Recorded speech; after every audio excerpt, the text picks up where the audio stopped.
coding डिकोडिङको type 2 भनेको चाहिँ reverse order pattern बनिरहेको छ कि बारबेक्युलाई युसिबिआरएबी कोड गरिदिएको छ भने भिजिलेन्सलाई केले कोड गरिएको छ हामीले यसरी लेख्दिउँ बारबेक्युलाई कोड के हुन्छ र त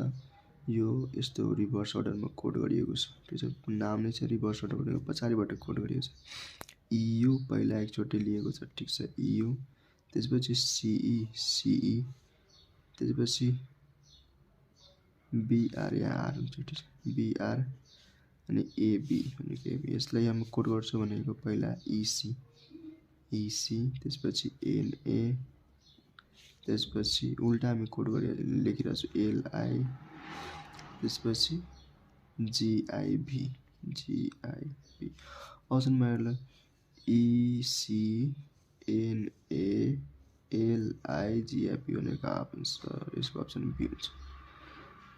यसकै क्वेसन नम्बर 2 प्याटर्न सेम नै हो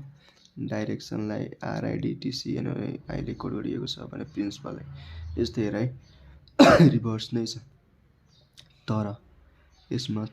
पहिलका 3वटालाई रिभर्स गरेको छ फेरि सेकेन्डमा 3वटालाई त्यसपछि थर्डमा 3वटालाई यस्तै हामी यसमा गर्छौँ फर्स्ट 3वटालाई गर्छौँ भनेको आइआरपी सेकेन्डमा गर्छौँ भनेको आइसिएन थर्ड भनेको एलए ठिक छ अप्सन मैले राखेको छैन हामीले बुझेको सबै अप्सन आफैले मिलाउँदा हुन्छ आन्सर यो भयो अहिले